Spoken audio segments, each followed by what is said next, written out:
बिस्मिल्लाहिर्रहमानिर्रहीम। मेरी हंसी निकल आई क्योंकि ये स्लाइड जो है मैंने एक टेस्ट बनाई हुई थी। बिस्मिल्लाहिर्रहमानिर्रहीम, अस्सलाम वालेकुम, वेलकम बैक। और लेक्चर नंबर 25 CISSP और डोमेन है सिक्योरिटी इंजीनियरिंग। और आज इंशाल्लाह आज हम ये डोमेन ख़त्म कर लेंगे। कितना मर्जी लंबा लेक्चर हो, आज हमने ख़त्म करनी है, ठीक है। तो लेक्चर नंबर 14 और overall lecture number 25 security engineering. और आज हम सबसे पहले टॉपिक डिस्कस करेंगे हैशिंग के बारे में। जिस तरह कि आप लोगों को ऑलरेडी पता है, हैशिंग जो सा है वो वन वे फंक्शन है कि मेरे पास एक टेक्स्ट होता है और इस टेक्स्ट को टेक्स्ट मेरे पास होता है और उस टेक्स्ट को मैं एक फनल में डालता हूँ और उससे मुझे जो सा एक वैल्यू मिल जाती है, ठीक है, जिसे हम हैश कहते हैं, ठीक है। और इसे हम कहते हैं ये वन वे फंक्शन है, ठीक है। वन वे से मुराद होता है कि भाई इससे इस चीज़ से there is no possible way in the world कि हम जो सा है अपना जो ओरिजिनल टेक्स्ट है वो ड्राइव कर सकें, ठीक है। किसी तरीके से आप ड्राइव नहीं कर सकते, ठीक है। हाउएवर इसके अगेंस्ट कुछ अटैक्स हैं और वो अटैक का ये मतलब नहीं है कि आप हैश से वापस टेक्स्ट बना सकोगे। ये बहुत बड़ी कन्फ्यूजन होती है बच्चों को या स्टूडेंट्स को कि यार अगर हमने हैश को क्रैक कर लिया तो हम क्या कर सकते हैं। हैश को क्रैक करके आप दो सिमिलर टेक्स्ट से एक किस्म का हैश प्रोड्यूस कर सकते हैं which is called collision in the hashing, ठीक है। मगर किसी तरह भी किसी भी पॉसिबल अटैक से आप हैश के जरिए आप दोबारा वो नहीं बना सकते। इसकी एग्जांपल देते होते हैं एनोलॉजी के तौर पे, मगर वो यहाँ पे एग्जैक्टली फिट नहीं बैठती। अगर आपके पास गिलास हो और आप उस गिलास को तोड़ दें तो उससे दोबारा वो आप गिलास नहीं बना सकते।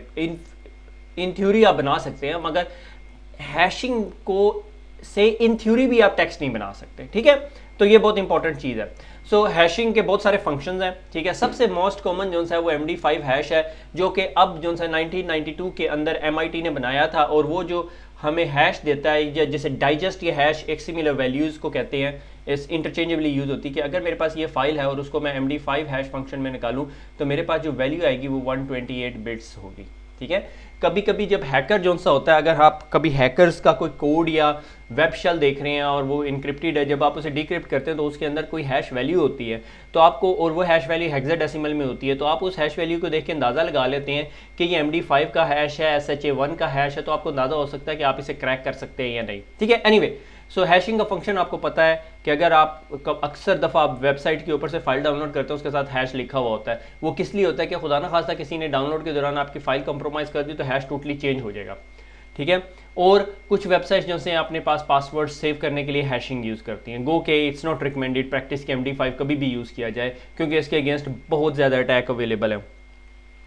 अच्छा, सो 128 बिट का डाइजेस्ट देती है, ये बहुत इंपॉर्टेंट इन्फॉर्मेशन है, रट्टा मार लें इसे, ठीक है। और प्रोसेसेस द 512 बिट ब्लॉक, यानी 512 बिट का जो ब्लॉक आपकी फाइल है उसको 512 बिट के ब्लॉक को लेगी और उसको 4 rounds of processes 4 rounds use करेगी, ठीक है। अगर हम राउंड्स की इन्फॉर्मेशन के अंदर चले जाए तो हम पता नहीं कोई और किस्म की सीरीज़ पढ़ने लग जाएंगे। CISSP don't expect you to know rounds, ठीक है। गो के मैं आदत से मजबूर हूँ, कभी कभी एक्स्ट्रा पढ़ा देता हूँ, अगर rounds is too much way out of the course, ठीक है। 4 round of processing, each round contain 16 steps. आपकी बुक ने डिस्कस किया हुआ है, इसलिए थोड़ा सा याद रखिएगा इसे। फोरेंसिक इन्वेस्टिगेशन जब आप कर रहे होते हैं, कोई इंसिडेंस हो गया, आप जाते हो एज अ फोरेंसिक एनालिस्ट, आप हार्ड ड्राइव का इमेज उठाते हो तो उस तरह ही उस इमेज के MD5 एक्सट्रैक्ट कर लेते हो कि उस इमेज के MD5 में डालते हो और आपको एक 128 बिट की वैल्यू मिल जाती है। और वो वैल्यू आप हमेशा फोरेंसिक रिपोर्ट पे मेंशन करते हो, ठीक है, कि हमने फोरेंसिक एनालिसिस किया, ये हार्ड ड्राइव का इमेज था और इस इमेज के MD5 हैश वैल्यू ये थी, ताकि आप ये वेरीफाई कर सको कि since the seizure of evidence आपके पास MD5 था। ये एक वे होता है सिक्योरिंग द एविडेंस, ठीक है। एनीवे, हम MD5 पढ़ रहे थे, ठीक है। MD5 के बाद अगला जो एल्गोरिदम आ गया, MD5 में बहुत सारे प्रॉब्लम्स थे। अगर आप विकीपीडिया करेंगे तो विकीपीडिया पे भी एक दो एविडेंस मिले हुए हैं। MD5 में काफ़ी सारी कोलिजन होती है। कोलिजन क्या होती है कि अगर आपके पास दो टोटली डिफरेंट टेक्स्ट है मगर उनका रिजल्टेंट जो MD5 हैश आता है वो सिमिलर है, ठीक है, तो ये कोलिजन है। इसका मतलब है कि दो टेक्स्ट का कैसे एक जैसा हैश आ सकता है, ठीक है। इसी तरह SHA-1 was developed by NIST, national institute of science and technology in US, और 1993 के अंदर FIPS 180 स्टैंडर्ड मिल गया। इसका आउटपुट हैश वैल्यू जो है 160, ये बहुत इंपॉर्टेंट वैल्यू आपने रिमेंबर रखनी है, ठीक है। 128 160 बिट्स, ठीक है। और ये भी 512 ब्लॉक के ऊपर काम करता है। 4 राउंड्स ऑफ ऑपरेशन है, हर ऑपरेशन के अंदर 20 स्टेप्स हैं। SHA के 1 के बाद SHA-224 आया, SHA-256 आया, फिर SHA-384 आया, SHA-512 आया, 512 224, ठीक है। डिफरेंट किस्म के हैं, और इनके जो डाइजेस्ट हैं या जो हैश वैल्यूज़ हैं वो वेरिएंट है फ्रॉम 160 to 512, ठीक है। SHA-2 is things very stable, SHA-512 भी लोग बहुत सारे यूज़ करते हैं। 512 का मतलब 512 बिट का हैश बनाएगा वो, ठीक है, मगर वो ज़ाहिर है फिर एक्सपेंसिव होगा रन करना अगर आपने बहुत ज़्यादा हैशिंग ऑपरेशंस परफॉर्म करने। फिर university of Wollongong in Australia, कोई मैं प्रोनाउंस नहीं कर सकता नाम, उन्होंने एक हैशिंग एल्गोरिथम निकाला जिसे हैवल कहते हैं, ठीक है। 1024 बिट इनपुट ब्लॉक यूज़ करता है और इसकी आउटपुट जो सी है वो डिपेंड अपॉन द कन्फिग्रेशन के 3 to 5 राउंड्स करता है, और 128, 160, 192, 224, 256 के करीब वो डाइजेस्ट या हैश निकाल के दे देता है आपको, ठीक है। तो ये चीज़ें जो सी आपने याद रखनी क्योंकि ये आपके पास एग्जाम में आ सकती है। फिर उसके बाद एक RIPE-MD 160 है, ठीक है। ये 160 इसके नाम से पता चलता है, ठीक है, मगर इसकी ना सिमिलर ऑपरेशन एज MD5 है, मगर ये does the twice the processing of SHA performing 5 pair round and 16 step each, और ये थोड़ा स्लो है इसलिए रिकमेंडेड नहीं होता। तो मोस्टली SHA-1 अगर बहुत ज़्यादा सिक्योरिटी कंसर्न नहीं है, MD5, और अगर बहुत ज़्यादा सिक्योरिटी कंसर्न नहीं है तो SHA-1, और SHA-2 बहुत ज़्यादा है तो SHA-5 तक चले जाए। MD5 ना यूज़ करें सिक्योरिटी के लिए।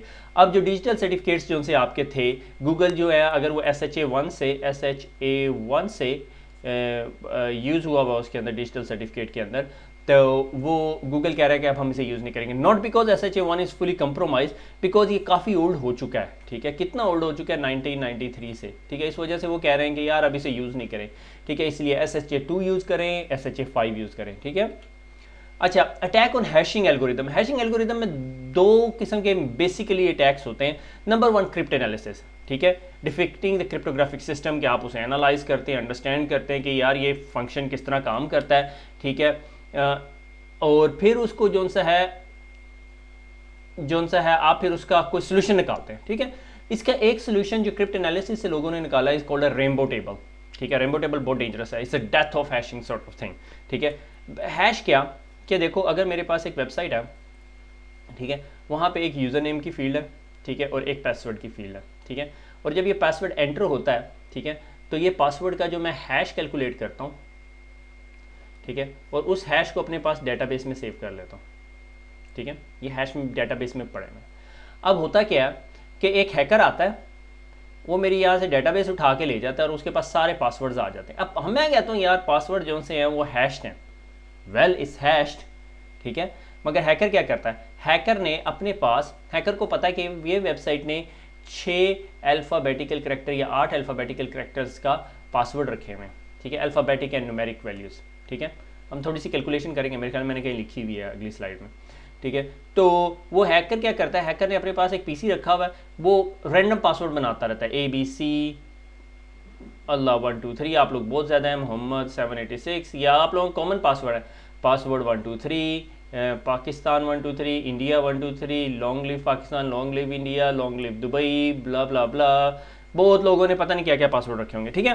तो अब मसला ये है कि ये सारे पासवर्ड जो से हैं वो हैकर ने सारे बनाए हुए हैं और उनके अगेंस्ट जो हैश वैल्यू है वो सारी रखी हुई है, ठीक है। अब हैकर के पास जब ये डेटाबेस आती है तो उसने क्या करना है, उसने वो जो टेबल पड़ा हुआ है और अपनी डेटाबेस है, इस टेबल को कहना है कि डेटाबेस से कंपेयर करो वैल्यूज़। तो सिस्टम ने सिर्फ कंपैरिजन करना है और जिस तरह सिस्टम कंपैरिजन करके फारिग होगा तो बताएगा जी ये पासवर्ड क्रैक हो गया, ठीक है।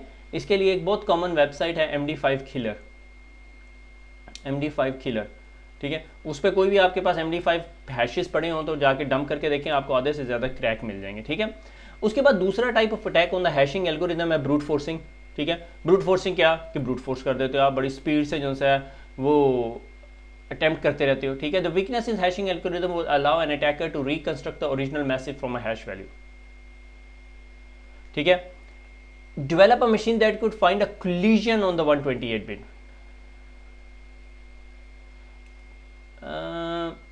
Reconstruct the original message from the hash value. अच्छा, ये जिस तरह मैंने आपको बताया था कि हैश से कभी भी कोई मैसेज नहीं निकल सकता, ठीक है, वो रिकंस्ट्रक्ट नहीं हो रहा, ठीक है।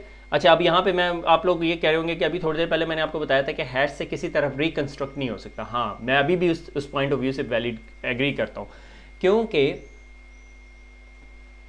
इसको अगर मैं ग्लास की एनालॉजी में लूँ, ठीक है, तो एक ग्लास है मेरे पास और उसकी जो सी हैं वो किरचियाँ पड़ी हुई हैं, ठीक है, वो ब्रेक हुआ हुआ, ठीक है। अब मेरे पास यहाँ पे 3 किस्म के गिलास पड़े हुए हैं और मुझे नहीं पता कि ग्लास 1 टाइप, ग्लास 2 टाइप और ग्लास 3 टाइप किस गिलास का ये किरचियाँ हैं। तो मैं तीनों गिलास तोड़ के देखूंगा और उनमें से जिसकी किरचियाँ इस जैसी होंगी मैं कहूँगा भाई ये गिलास इस टाइप का था। ठीक है, इट डजेंट मीन कि मैंने इसकी किरचियाँ इकट्ठी करके दोबारा नए सिरे से गिलास बनाया है। ठीक है, एक्चुअली हुआ ये है कि ब्रूट फोर्सिंग में यही है कि एक मैंने कहा आई लव यू, ठीक है, उसके हैश वैल्यू बना दी। ठीक है, अब कोई बंदा आई की पहले हैश वैल्यू बनाता है, फिर लव की, फिर यू की, और बहुत सारे word combination, I love you statements, फिर वो देखते हैं हाँ ये आई लव यू जो स्टेटमेंट थी ये इससे ये हैश वैल्यू निकलती, तो इससे ये वर्ड एक्चुअली उसने लेटर में ये चीज़ भेजी होगी। It's a way to do it, मगर ये आप ये नहीं कह सकते कि उसने हैश वैल्यू से बनाया, उसने ब्रूट फोर्स किया, और ब्रूट फोर्सिंग के अगेंस्ट आपके पास कोई प्रोटेक्शन नहीं होती। ठीक है, अच्छा अगली चीज़ थी कोलिजन। कोलिजन ये actually sort of brute forcing ही होगी, मगर कोलिजन ये कि आपने एक टेक्स्ट लिखा आई लव यू एंड दूसरा था आई हेट यू। ठीक है, और इन दोनों वैल्यूज़ की जो वो आई आपके पास रिजल्ट आया, हैश आया, वो सिमिलर था। ठीक है, और MD5 SHA1 के अंदर भी बहुत सारी कोलिजन, आप अगर गूगल करेंगे ना कोलिजन और MD5 तो आपको पता चलेगा। ठीक है, तो ये इन साहब ने एक मशीन बनाई थी जो सी कोलिजन फाइंड आउट करती थी 128 बिट हैश की 24 डेज़ के अंदर। ठीक है, ये लाजमी नहीं है यही मशीन है, ये तो एनिग्मा ब्रेक करने वाली मशीन है, मुझे मशीन नहीं मिली तो इसलिए मैंने ये पिक्चर लगा दी। अच्छा अब आ जाती बात सॉल्ट की। ठीक है, अगर आपको पता है तो ये केन एनेबल टूल था। ठीक है, केन एनेबल जो सा ये आप लोगों के पासवर्ड डंपिंग, पासवर्ड क्रैकिंग और ये ब्रूट फोर्सिंग के लिए यूज़ होता है, इसलिए मैंने ये इमेज लगाया। अब सॉल्टिंग क्या हुई?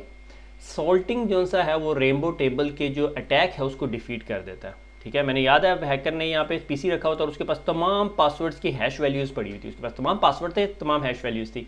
ठीक है, उसने वो सारी अपने पास रखी हुई थी। जिस तरीके वो कोई डाटाबेस हैक करता था उसके अगेंस्ट कंपेयर कर लेता था, ये उसका रेनबो टेबल था, उसने इंटरनेट पर रख दी। उसने लोगों को भी इन्वाइट किया कि भाई तुम भी पासवर्ड बनाओ, रैंडम पासवर्ड बनाओ और इसमें मेरे पास ऐड कर दो, तो रेनबो टेबल बड़ा हो गया। लोगों के पास बहुत मैसिव साइज़ के रेनबो टेबल्स हैं। ठीक है, अच्छा अब मैंने क्या किया, ठीक है, मैंने कहा यार ये तो बड़ा मसला हो गया, मेरी जब भी वेबसाइट हैक होती है वो हैश ले जाता है। मैंने कहा अच्छा मैं एक काम करता हूँ, जब भी काशिफ अपना पासवर्ड बनाता है, ये पासवर्ड लिखता है यहाँ पे, ये उसकी पासवर्ड की फील्ड है। आज मेरी ड्राइंग अच्छी नहीं है, गर्मी बहुत आज यहाँ पे अच्छा ये पासवर्ड की फील्ड है, जिस तरह वो पासवर्ड एंटर करता है तो मैं उसका ये हैश लेता हूँ। ठीक है, ठीक है, और उसको सॉल्ट कर देता हूँ। ठीक है, और इधर सॉल्टेड हैश रख देता हूँ। ठीक है, और इस चीज़ को डिलीट कर देता हूँ और ये जो सॉल्ट है ये प्लेन टेक्स्ट में डेटाबेस में सेव कर देता हूँ। तो मेरी डेटाबेस में सॉल्ट पड़ा हुआ है और सॉल्ट के साथ जो फंक्शन हुआ है वो मिला के मैंने हैश कर दिया। अब क्या होगा? अब अगर काशिफ ने एक पासवर्ड रखा हुआ है, पासवर्ड 123, और आसिफ ने भी पासवर्ड 123 रखा हुआ है, तो पुराने सिचुएशन में जब हम उस दोनों वैल्यूज़ को डेटाबेस में सेव कर रहे थे तो हैश आता था AXLB12AE हो सकता है 123, इसका भी AEB123 आना था, इसी वजह से रेनबो टेबल सक्सेसफुल था। अब क्या होगा? अब गो के काशिफ का जब पासवर्ड सेव हुआ और आसिफ का पासवर्ड सेव हुआ, दोनों एक ही एल्गोरिदम से हुआ मगर दोनों की सॉल्ट वैल्यू डिफरेंट थी। तो उससे क्या हुआ कि काशिफ का जो रिजल्टेंट हैश था वो हुआ AB129AFE और आसिफ का जो सा हुआ 123ABFEC। ठीक है, टोटली डिफरेंट हैश वैल्यू। अब अगर हैकर ने ये भी उठा लिया, ये भी उठा लिया, तो उसको ये साल्ट के साथ ये वैल्यू को दोबारा क्रैक करना पड़ेगा और उसको फिर दोबारा, इसका ये मतलब नहीं वो तोड़ नहीं सकता, उसको ब्रूट फोर्स करना पड़ेगा सारे टेबल्स के, सारी इंफॉर्मेशन के साथ। क्या पॉसिबल पासवर्ड हो सकता है इस सॉल्ट के साथ, वो कैसे कंप्यूट होगा, तो फिर ये मसला हो जाएगा। ठीक है, तो इसीलिए सॉल्ट जो सी है बहुत हाई लेवल की प्रोटेक्शन दे देता है। मेरे ख्याल में मैंने इतनी अच्छी तरह एक्सप्लेन नहीं किया, मगर आई होप कि आपको अंदाजा हो गया कि मैं बड़ा टेम्पटेड था स्लाइड के अंदर जो सा सॉल्ट और हैश वैल्यू ऐड करने का, मगर अगर आप गूगल करेंगे तो आपको बहुत सारे मिल जाएंगे। तो सॉल्ट से ये हुआ कि हर दफ़ा जो पासवर्ड अगर सिमिलर भी हुआ तो डिफरेंट सॉल्ट की वजह से हैश वैल्यू डिफरेंट आ रही थी। ठीक है, तो इस चीज़ को हम सॉल्ट कहते हैं। ठीक है, आगे चलते हैं। Attack on hashing algorithm. अच्छा, डिलेइंग द अटैक। अब इसके अंदर एक एग्जांपल ये आ गई कि upper case and lower case letters हो गए। ठीक है, 26 हो गए। ठीक है, उसके बाद आपने 10 अल्फ़ाबेट्स भी डाल दिए, करैक्टर्स भी डाल दिए 0 to 9 से लेके। ठीक है, तो ये 26 40, 50, 60, 62 के करीब कैरेक्टर बन गए, 62। ठीक है, अगर आपने 8 कैरेक्टर स्ट्रिंग अगर आपने करना है, ठीक है, 8 कैरेक्टर स्ट्रिंग करेंगे तो 8 कैरेक्टर्स का आपका पासवर्ड है। सो मैंने कहा ABC 1 2 3 FG 1 2 3 4 5 6 7 8, ठीक है, ये 8 कैरेक्टर, ये मेरा पासवर्ड है। ठीक है, तो मेरे पॉसिबल कम्बिनेशन क्या होंगे, 62⁸8, ठीक है, और रिजल्टेंट वैल्यू कुछ यूं की आई, ये मैंने अपने कैलकुलेटर से किया, स्क्रीनशॉट लिया, ये मतलब ट्रिलियंस में चली जाती, 218 ट्रिलियन या 2 ट्रिलियन। ठीक है, अब अगर मैं एक सिंपल कंप्यूटर लूँ और उसे कहूँ जी ब्रूट फोर्स करना है इसको, तो 1 बिलियन हैशेस पर सेकंड करेगा, 60 आवर्स के अंदर वो उसे क्रैक कर लेगा। ठीक है, स्लो हैशिंग फंक्शन क्या होता है, ठीक है, स्लो हैशिंग फंक्शन ये होता है कि जो कुछ हैशिंग फंक्शंस के अंदर आपके पास एक वैल्यू आ जाती है विच इज़ कॉल्ड कॉस्टिंग। ठीक है, कॉस्ट ऐड कर दी। ठीक है, अब बजाय इसके कि वो 1 बिलियन हैश पर सेकंड कंप्यूट कर सके, मैंने उसको इतना थोड़ा सा कॉम्प्लेक्स कर दिया, ठीक है, कॉम्प्लेक्स कर दिया कि 1 मिलियन पर सेकंड कर दिया, जिसकी वजह से 60 आवर्स के अंदर जो उसने क्रैक किया था वो अब 7 सालों के अंदर क्रैक करेगा। ठीक है, ये एक एग्जाम्पल है। ठीक है, आपको याद है मूर्स लॉ था, मूर्स लॉ क्या करता था, हर 18 मंथ्स के बाद जो सी हमारी प्रोसेसिंग पावर है वो डबल हो जाती है। ठीक है, इस वजह से जो है मसला ये आ रहा था कि जितने हम एल्गोरिदम और फंक्शंस बना रहे थे वो आउटडेट हो जाते थे। ठीक है, तो हमने क्या किया, अब एक सोल्यूशन निकाला which is called a slow hashing, कि उस हैशिंग फंक्शन को स्लो कर देगा। वो कैसे कर देगा, हम उस हैश फंक्शन को और कॉम्प्लेक्स करते जाएंगे आहिस्ता आहिस्ता आहिस्ता आहिस्ता आहिस्ता आहिस्ता। ठीक है, ब्लोफिश के अंदर जो राउंड्स थे, जो राउंड्स की मैं बात कर रहा था, वो 4 थे।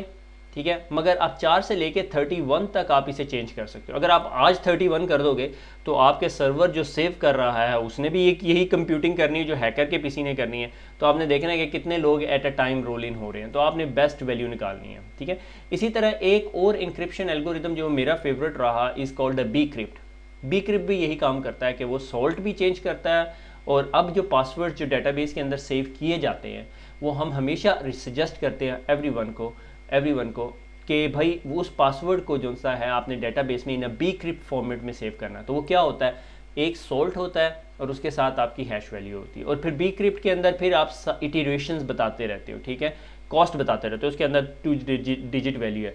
तो अगर मेरी कॉस्ट वैल्यू 8 है तो वो 256 राउंड्स करेगा, ये इटरेशंस कह लो। ठीक है, आप राउंड समझ लो कि से फॉर एग्जांपल मैंने एक राउंड, बहुत हाई लेवल एग्जांपल दे रहा हूँ, इसको किसी तरह इसको उसके साथ नहीं कंपेयर करना, कि अगर मैंने एक टेक्स्ट लिया, ये सारा टेक्स्ट है, और मेरा एल्गोरिदम कहता है इन सब की जो से है एस्की बनाना है। ठीक है, और इस एस्की के बाद आपने इसे ये करना है, इसके अंदर आज की एक रैंडम वैल्यू ऐड करनी है 9876512772, और उसके बाद इसको XOR करना है। ठीक है, इस वैल्यू के साथ, और जो रिजल्टेंट आएगा वो फर्स्ट राउंड ऑफ इटरेशन हो गया। ठीक है, फिर सेकंड राउंड के अंदर दोबारा कुछ और फंक्शन, तीसरा, चौथा, पांचवा, छठा, सातवां, आठवां, जो भी मेरी कॉस्टिंग है। ठीक है, अब जितनी इटरेशंस करते रहेंगे, अगर मैं i7 प्रोसेसर के ऊपर 3.5 गीगाहर्ट्ज़ फेयरली लेटेस्ट प्रोसेसर है, गो की डेट 2014 है, मगर तो ये 38 मिली सेकेंड्स के अंदर आपको हैश कैलकुलेट करके देगा। ठीक है, अगर मैं उसी ही कॉस्ट को 10 पे ले जाता हूँ तो वो देखें ऑलमोस्ट 3 टाइम्स 4 टाइम्स हो जाती है। ठीक है, 5 से 15, 5 गुना होगी। अब आप सोचिए इसी चीज़ को अगर मैं 15 दफ़ा कर दूँ तो ये 4000 मिली सेकेंड हो गया। ठीक है, 4000 मिली सेकेंड काफ़ी ज़्यादा डिले है, यानी आप पासवर्ड लिख के एंटर करके बैठे और 4000 मिली सेकेंड आपको वेट करना पड़ेगा, यार ये कैसा सा स्लो सिस्टम है। ठीक है, तो आजकल जो है कॉस्ट 10 से 12 के दरमियान रख रहे हैं डेवलपर्स जो से। ठीक है, ग्रेजुअली वो इंक्रीज हो जाएगी। ठीक है, तो this is called hashing solution. अच्छा, आगे आ जाता है birthday paradox, attack on hashing algorithm. अच्छा, अब ये बर्थडे अटैक जो सा है इज अ प्रोबेबिलिटी की स्टेटमेंट आ जाती है। ठीक है, मैंने कोशिश तो बड़ी कर रहा हूँ, मगर देखते हैं, लेट्स सी। ठीक है, कि बर्थडे पैराडॉक्स ये कहता है कि possibility of finding a solution, कि एक कमरे के अंदर अगर मैंने लोग इकट्ठे किए हुए हैं तो इस बात की क्या पॉसिबिलिटी है, इस बात की क्या पॉसिबिलिटी है कि 2 बंदों की सिमिलर डेट ऑफ बर्थ हो। ठीक है, आप कहते हो यार बहुत कम पॉसिबिलिटी है, मगर अगर आप प्रोबेबिलिटी के तरीक़ेकार पे परखें तो प्रोबेबिलिटी बहुत हाई है कि अगर आपके पास एक कमरे के अंदर 30 के करीब लोग हैं, ठीक है, तो उनकी probability of sharing the information जो सी है वो इंक्रीज़ हो जाती है, ठीक है। तो आप सोच रहे होंगे ये कैसे हो सकता है। अच्छा, अब हम यहाँ से CISSP में यहाँ तक बताते हैं, ठीक है। The probability of finding a collision of 160 hashes बहुत कम, बहुत हाई होगी कि अगर 160 बिट का हैश है ना तो उसकी प्रोबेबिलिटी बहुत हाई होगी कि आपको 2 मैसेजेस मिल जाए, ठीक है। तो इसीलिए one of the key component on the hashing algorithm जब भी बनाया जाता है तो मेक श्योर किया जाता है कि वो उस प्रोबेबिलिटी की वजह से बर्थडे पैराडॉक्स पे पूरा ना उतरे कि कहीं लोग इजीली 2 ऐसे मैसेजेस प्रोड्यूस कर लें जिनका सिमिलर हैश हो, ठीक है। अगर ऐसा हो जाए तो हैकर को बहुत एडवांटेज हो जाता है, वो आके हमारा कोड चेंज कर लेता है और हम हैश वैल्यू कैलकुलेट करते हैं, हमें लगता है कि कोड चेंज ही नहीं हुआ, ठीक है। तो this is how the hacker leverage this type of information. There are और बहुत सारे तरीके कार हैं जिस तरह वो कर सकता है, ठीक है। तो hashing algorithm must be resistant to the birthday type attack that would allow the attacker to feasibly accomplish his goal. अच्छा, अब कुछ लोग इंटरेस्टेड होंगे मेरी तरह पागल क्रेजी किस्म के, और कुछ लोग जो उनसे हैं वो कह रहे होंगे बस ये बहुत है, मुझे समझ आ गई बात, ठीक है।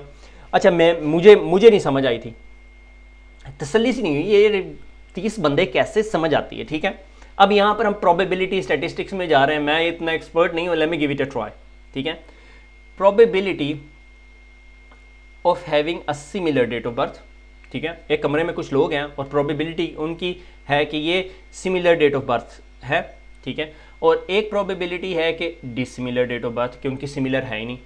आपको लगता है कि एक कमरे में अगर 30 लोग हों तो उनकी probability of having a similar date of birth बहुत मुश्किल होगी, ठीक है।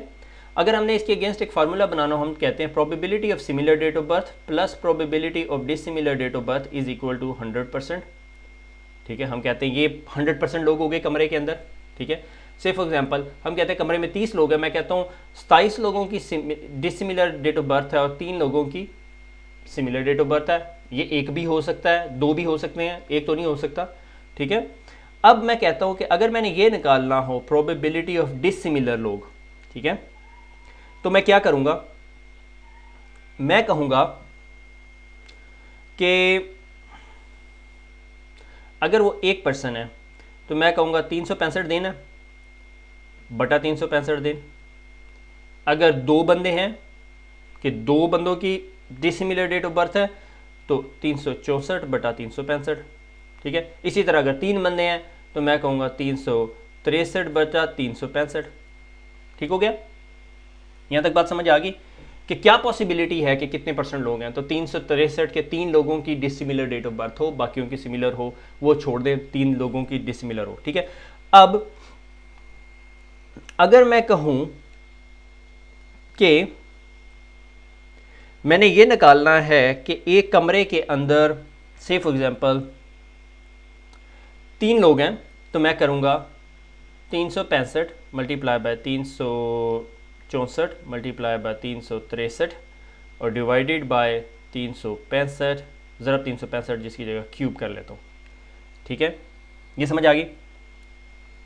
अच्छा, अब मैंने कहा कि ये अब मैंने अपने कैलकुलेटर में डालना हो 30 लोगों को तो ये बहुत मुश्किल हो जाएगा मेरे लिए, ठीक है ना। तो मैं क्या करता हूँ, मैं कहता हूँ एक टर्म यूज़ होती है मैथ के अंदर फैक्टोरल, ठीक है। फैक्टोरल निकालूँ, ठीक है। फैक्टोरल क्या होगा कि 365 का फैक्टोरल का क्या मतलब है कि 365 ज़रा 364 363 और डर, ठीक है। अब मैं चाहता हूँ नहीं यार, मैं 30 बंदों की बात कर रहा हूँ अपने कमरे में, तो मैं क्या कहता हूँ, मैं कहता हूँ 365 ज़रब 364 ज़रब 363 ज़रब चलता चलता चलता 30 माइनस कर लूँ तो 336, ठीक है, divided by 365 raise to power 30। अगर मैं ये कैलकुलेशन अपने कैलकुलेटर पे कर लूँ तो बहुत अच्छा है। अब मैं इस चीज़ से बचने के लिए एक मैथ का एक और फार्मूला लेवरेज कर रहा हूँ, ठीक है। वो है, थोड़ा सा मुझे मैथ समझाना यहाँ पे मुश्किल है, मेरा मैथ खुद इतना अच्छा नहीं है, कि मैथ कहता हूँ कि 365 का फैक्टोरल, ठीक है, ये फैक्टोरल का साइन है, ठीक है, डिवाइडेड बाय 365 माइनस 30, ठीक है, क्योंकि मुझे -30 करना पड़ेगा, क्योंकि मैं वरना अदरवाइज पूरे के पूरे फैक्टोरियल पे चला जाऊंगा।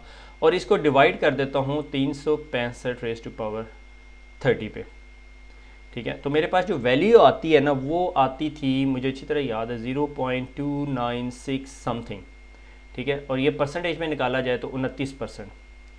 ये 29% लोग ऐसे होंगे जिनकी डिसिमिलर डेट ऑफ बर्थ होगी। अगर मैंने कहा 29% डिसिमिलर डेट ऑफ बर्थ के लोग होंगे, तो अगर मैंने सिमिलर डेट ऑफ बर्थ के लोग निकालते तो 29 में से 100 माइनस कर लो तो ये 61 हो जाता है, 70, 71, 80, 90, 100। तो अगर एक कमरे के अंदर 30 लोग हैं तो possibility of people sharing the date of birth would be 71% as per probability,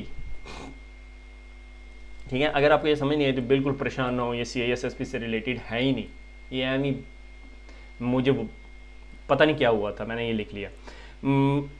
I was fascinated when I find out this result, ठीक है। ये कितना सही होगा ये अब मैं कोशिश करूंगा कि मैं कभी पाकिस्तान आया, यहाँ तो कोई डेट ऑफ बर्थ अपनी शेयर नहीं करता, पाकिस्तान आया और 30 लोगों के साथ इकट्ठा हुआ तो ज़रूर फाइंड आउट करूंगा, ठीक है।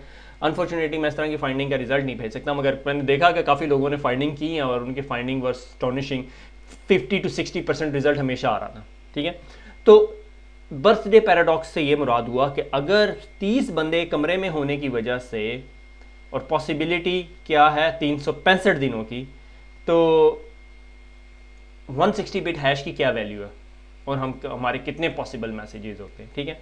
So this is what we need to say. Birthday paradox से बचाना चाहिए अगर आप हैशिंग एल्गोरिथम लिख रहे हैं, ठीक है। उसके बाद आ जाता है type of attacks in hashing algorithm. Cipher text only attack, ठीक है। जो लोग सो रहे थे, जिन्होंने अभी मैथ्स की फॉर्मूले देख देख के परेशान हो गए, तो वापस आ जाएं जी, अब हम सो नहीं रहे, ठीक है। तो जी cipher text only attack most difficult because the attacker has so little information, कि उसके पास एक साइफर टेक्स्ट है और उसने वहां से अटैक क्रैक करना बहुत मुश्किल है, ठीक है। इस सॉर्ट ऑफ एवरीबडी के हर बंदा जो नेटवर्क में बैठा हुआ है और उसके पास मैन इन द मिडिल किया हुआ उसने, उसके पास साइफर टेक्स्ट है, अब उसने ब्रेक करना है, कैसे करेगा, ठीक है। की मालूम करनी ना आपने, ठीक है, बहुत मुश्किल है। ये तो हो गया साइफर टेक्स्ट ओनली अटैक। दूसरा हो गया नॉन प्लेन टेक्स्ट अटैक। ये एग्जाम रिलेटेड क्वेश्चन है, ये आएगा आपके एग्जाम में। Attacker has an access to both the cipher text and plain text version of the same message, goal finding the link of cryptographic keys that were used to encrypt the message. Hacker के पास plain text भी है, encrypted text भी है, तो उसे पता है कि यार ये काशिफ जब आसिफ को मैसेज करता है सबसे पहले हेलो भेजता है, और मुझे पता है ये हेलो है और ये हेलो का एनक्रिप्टेड टेक्स्ट है। अब इसको मैं बाकी चेंज चूंज नहीं कर सकता, मैंने देखना है कि इसमें लिंक क्या है। उसके बाद आ जाता है चोजन प्लेन टेक्स्ट, कि अटैकर को एल्गोरिदम का पता है जो यूज हो रहा है, ठीक है, और उसको एक्सेस है मशीन के ऊपर to do the encryption and is trying to determine the key, ठीक है, कि बंदा पीसी छोड़ कर चला गया, पॉसिबिलिटी पीसी कंप्रोमाइज हो गया, ठीक है।